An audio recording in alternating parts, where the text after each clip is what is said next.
नाज़रीन, हर गुजरते दिन के साथ डैम्स की तामीर पाकिस्तान के लिए जिंदगी और मौत का मसला बनती जा रही है।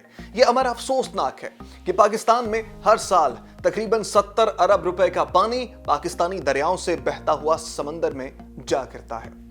भारत का एक मौक़िफ़ ये भी है कि पाकिस्तान अपने हिस्से का पानी ज़ाया कर रहा है, लिहाजा भारत अगर इसके हिस्से का कुछ पानी अपनी सरजमीन पर रोक कर काम में ले आए तो किसी को मरोड़ नहीं उठने चाहिए। अब सवाल यहां पर यह है कि हमें कब अकल आएगी, हम कब अपने पानी से अपनी खेतियां सैराब करेंगे, हम कब दरियाओं पर डैम की तामीर करके सस्ती बिजली बनाना शुरू करेंगे, अपना तवानाई बहरान कम करें और पाकिस्तान की खुशहाली के दौर की बुनियाद रखेंगे। ऐसा कब होगा? अफसोस है कि क्या में पाकिस्तान के वक्त जमीन तो तकसीम हो गई थी लेकिन पानी नहीं, और भारत पाकिस्तान के दरमियान मुश्तरका पानियों के इस्तेमाल पर तनाज़ा 1960 तक जारी रहा, जब आखिरकार आलमी बैंक की सालसी में सिंध तास मुआहदे पर दस्तखत किए गए। इसके बाद 1965 और 1971 में दो बड़ी जंगें भी हुई और कई मर्तबा दोनों मुल्क जंग के दहाने पर पहुंचे, लेकिन इस मुआहदे पर आंच नहीं आई क्योंकि और कोई रास्ता नहीं था। इसलिए इख्तिलाफात हल करने के लिए अब भी दोनों ममालिक आलमी बैंक का रुख करते हैं। सिंध तास मुआहदे के तहत इस बात पर इत्तफाक हुआ कि इंडस बेसिन के 6 दरियाओं और इनके मावन नदियों का पानी कौन और कैसे इस्तेमाल करेगा। नाज़रीन, पाकिस्तान और भारत के दरमियान 1960 में दरियाए सिंध और दीगर दरियाओं का पानी मुनसिफाना तौर पर तकसीम करने के लिए सिंध तास मुआहदा तय पाया था। इस मुआहदे के ज़ामिन में आलमी बैंक भी शामिल है। मुआहदे के तहत भारत को पंजाब में बहने वाले 3 मशरकी दरियाओं ब्यास, रावी, सतलुज का ज्यादा पानी मिलेगा, यानी उसका इन दरियाओं पर कंट्रोल ज्यादा होगा, जबकि जम्मू कश्मीर से निकलने वाले मगरबी दरियाओं चनाब और जहलम और सिंध का ज्यादा पानी पाकिस्तान को इस्तेमाल करने की इजाजत दी जाएगी। ताहम भारत इस मुआहदे को तोड़ता आया है, जिस पर पाकिस्तान आलमी बैंक से बारहा रिजू करता आया है। भारत के मोतदिल हलकों को इस बात का एहसास है कि भारत मुसलसल नए से नए डैम्स बनाकर पाकिस्तान का पानी रोकने में मसरूफ है। भारत की जानिब से मुसलसल सिंध तास मुआहदे के खिलाफ वर्जियां भी जारी हैं, जिसके तहत पाकिस्तान में पानी की मिकदार मुसलसल कम होती जा रही है। डैम्स की कमी, बारिशों के बायस गुज़श्ता 2-3 साल से पाकिस्तान में आने वाले सैलाबों ने किसानों की परेशानियों में मजीद इजाफा किया है। ज़राअत के शोबे से वाबस्ता आबादी का 50% बेजमीन हारियों पर मुश्तमिल है और ये गुर्बत से बुरी तरह मुतासर है।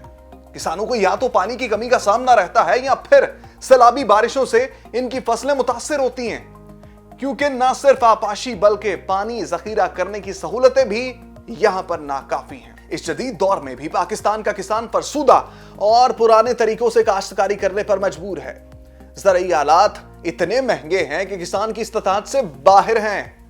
महंगे होने के साथ जाली ज़राई अद्वियात भी पाकिस्तानी किसानों का एक बहुत बड़ा मसला है। सूदी ज़राई कर्जे और वो भी ज्यादा शरह सूद पर गरीब किसान का एक संगीन मसला है। किसानों को इनकी अजनास की माकूल रकम भी अदा नहीं की जाती। ये अपनी आमदनी से अपने रोजमर्रा के अखराजात भी पूरे नहीं कर पाते। हुकूमत के पास जरूरी ग़िज़ाई अशिया ज़ख़ीरा करने के मुनासिब इंतजामात ही मौजूद नहीं है। इस तरह तकसीम का निज़ाम भी नाकस है तो कैसे किसान खुशहाल होगा। किसानों की नाखानदगी भी बहुत ज्यादा बड़ा मसला है और ये ज़राअत में जिद्दत लाने में एक रुकावट का बाइस बनती है। फी एकड़ पैदावार भी बहुत ज्यादा कम है, इससे मजमूई मुल्क की पैदावार भी मुतासर होती है। ज़राई शोबा खसूसी फंड्स की कमी का शिकार है। आबपाशी के नाकस निज़ाम की वजह से बहुत सा पानी ज़ाया होता है। पानी की आलूदगी भी एक अहम मसला है। इसका सबब नमकियात की कमी बेशी है। जमीन की मलकियत की हद भी तय नहीं है। बड़ी बड़ी जागीरें बेआबाद और बेकार पड़ी हैं। छोटे छोटे खेतों की तादाद ज्यादा है, लिहाजा इनमें जदीद तरीकों से काश्तकारी मुमकिन ही नहीं है। हुकूमत ने अपने फैसलों में ज़र्रात को तरजीह नहीं दी है, इसलिए यह शोबा हुकूमती अदम दिलचस्पी का शिकार है। खेतों का नाहमवार होना भी एक सबब है। खादों का गैर मुतनासिब इस्तेमाल भी मसाइल को जन्म देता है। गैर मेयारी बीजों का इस्तेमाल भी पैदावार पर असरअंदाज होता है।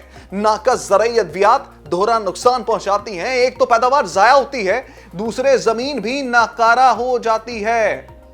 अगर हुकूमत ज़राअत के शोबा की अहमियत के पेश नजर इसको अपनी तरजीहात में शामिल कर ले और इसके गुनागू मसाइल पर तवज्जो दे तो ये बआसानी हल हो सकते हैं।